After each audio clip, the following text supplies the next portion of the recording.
Mama yo, balik lagi dengan gua Sandy Padiansa dan selamat datang di channel Teman YouTube. Nah, ini adalah video yang ditunggu oleh teman-teman semua yang kemarin sudah bertanya di postingan Teman YouTube.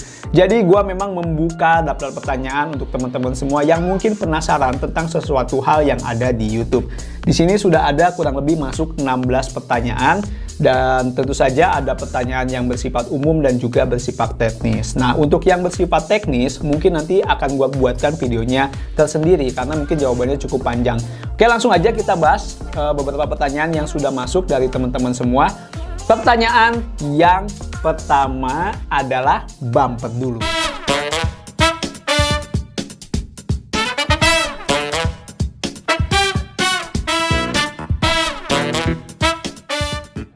Pertanyaan pertama dari Taufik Senjaya. Ini pertanyaan sangat menarik nih. Apa pengaruh dari kategori video? Apakah harus sama setiap upload video? Nah, ini mungkin pertanyaan yang banyak diajukan oleh YouTuber pemula.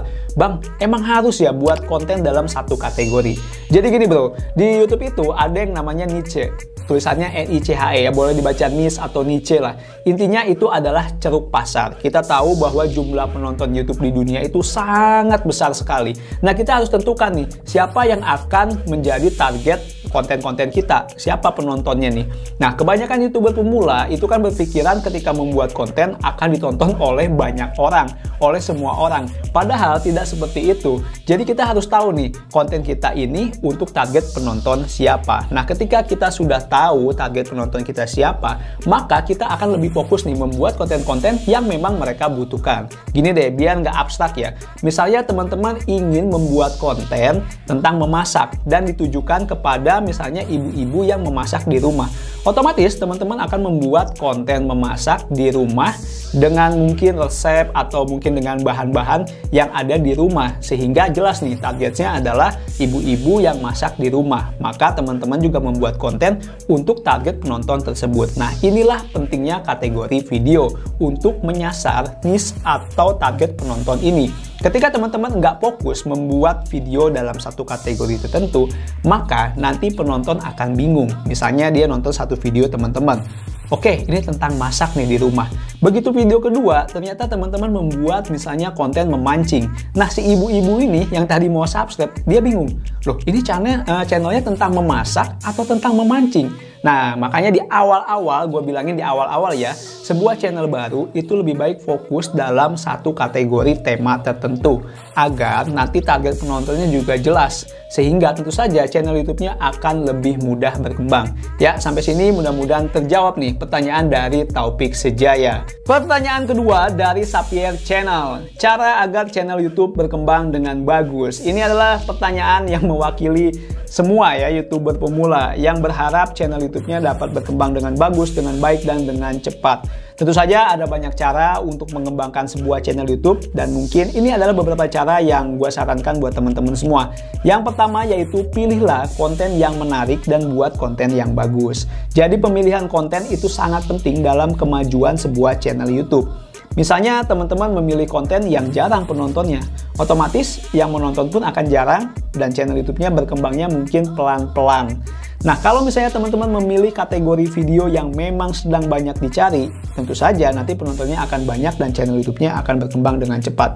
Nah, di kala pandemi seperti saat ini, ada beberapa kategori konten yang banyak ditonton oleh penonton di Indonesia. Sebut saja seperti konten gaming, drama Korea, otomotif, edukasi. Nah, itu sedang banyak dicari oleh penonton. Mungkin bisa dipertimbangkan teman-teman untuk membuat channel YouTube dengan kategori konten yang gue sebutkan tadi. Kemudian, tentu saja harus membuat konten yang bagus. Apalagi masuk ke dalam kategori konten yang sangat menarik. Pastinya persaingannya juga ketat. Banyak YouTuber lain juga yang masuk di situ.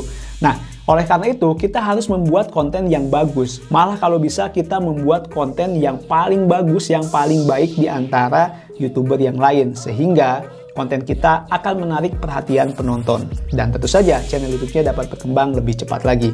Oke, yang kedua yaitu lakukan optimasi channel YouTube. Jadi teman-teman misalnya sudah memiliki sebuah channel dan nggak berkembang, coba lihat deh channel YouTube-nya. Coba lihat dari mulai headernya, mungkin nama channelnya, logonya, pengaturan halaman berandanya, kemudian apakah sudah dibuat playlist, apakah deskripsi videonya sudah diisi dengan baik, tag channelnya apakah sudah diisi. Nah, itu semua adalah bentuk optimasi channel YouTube. Channel YouTube adalah rumah kita di YouTube. Nah, ketika orang datang bertamu ke rumah kita, otomatis dong pasti akan ngelihat nih, kira-kira halaman rumahnya seperti apa, chat rumahnya seperti apa. Nah, itu akan dilihat pertama kali oleh calon subscriber kita. Makanya penting sekali untuk mengoptimasi atau mempercantik channel YouTube kita. Kemudian yang ketiga yaitu optimasi video kita. Nah, setelah rumahnya bagus, video juga harus dibagusin dong, dioptimasi. Jadi misalnya kita buat kontennya udah bagus, tapi ketika upload video asal-asalan, nah itu akan sulit untuk menjangkau calon penonton. Jadi sebuah video yang diupload di YouTube itu harus dioptimasi, mulai dari judul, thumbnail, deskripsi video, tag video, kita kasih kartu dalam videonya, kita kasih endingnya seperti apa untuk mengklik ke video kita yang lain, dan lain sebagainya. Nah, ini adalah bentuk optimasi video. Oke, kemudian yang keempat yaitu konsisten.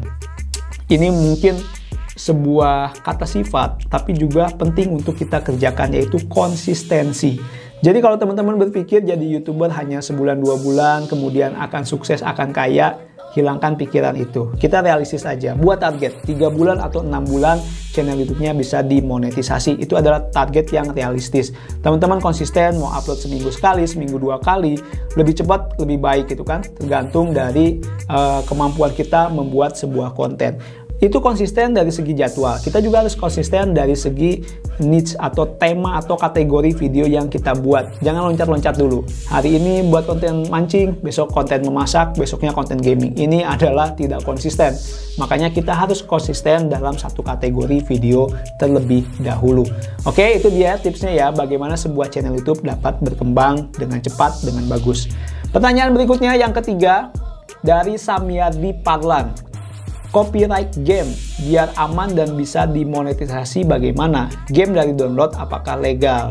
Nah, sebenarnya caranya gampang buat teman-teman yang memutuskan ingin membuat konten game apa. Apakah bisa dimonetisasi? Caranya adalah lihat aja channel YouTube lain yang memainkan sebuah game dan channelnya sudah berhasil dimonetisasi.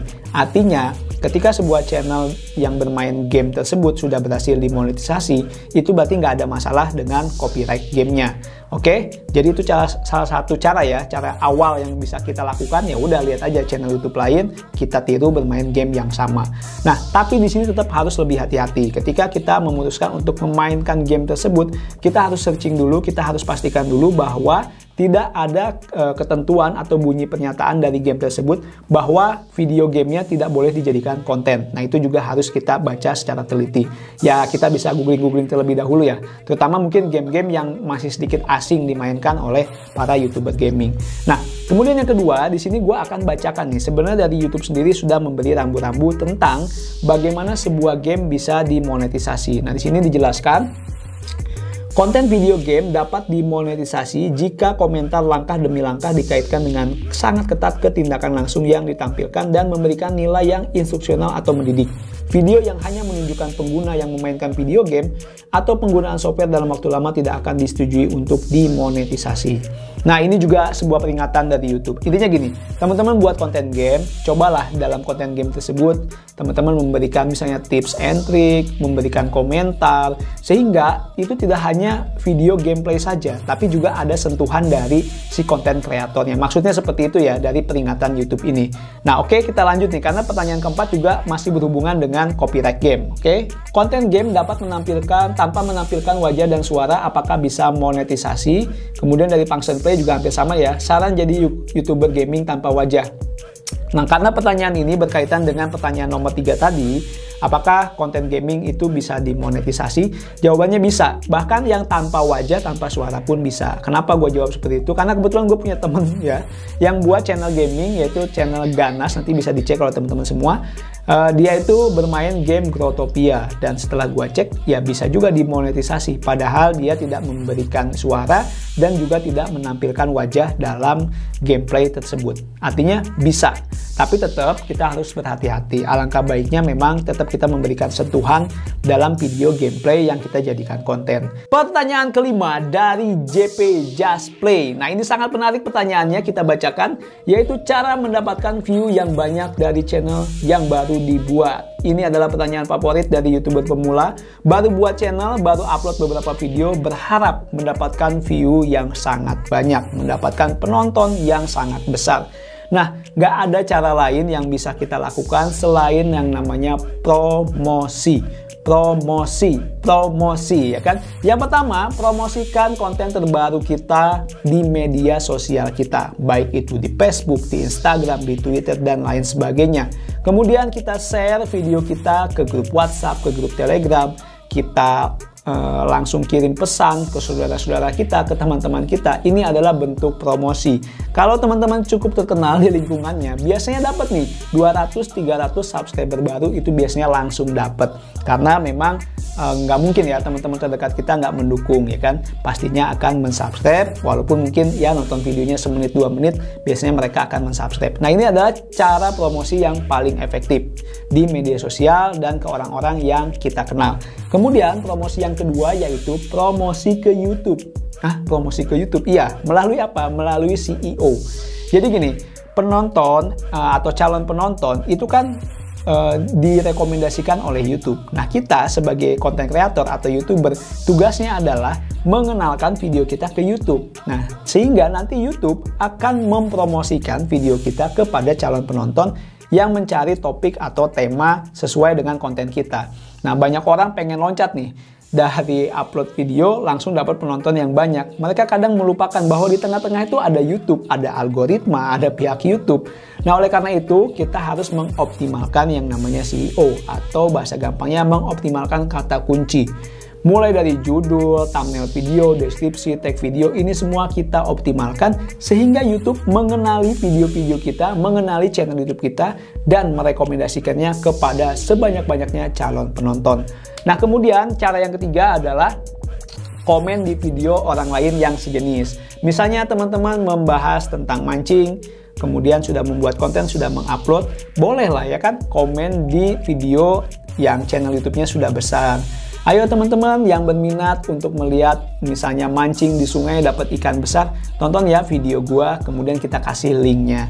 Yang penting jangan spam, jangan cuman komentar link dikirim di semua banyak video, itu namanya spam ya, ngejam ya kan. Jangan seperti itu, kita tetap kasih apresiasi kepada yang punya video, kemudian baru mengajak orang lain kalau misalnya berminat tonton juga video kita. Nah, ini adalah bentuk promosi yang sederhana. Oke, ada 3 cara ya tadi ya promosi di media sosial dan teman-teman kita, promosi ke YouTube, dan promosi melalui video milik orang lain. Oke, semoga membantu jawaban gua. Kemudian kita langsung ke pertanyaan yang ke-6.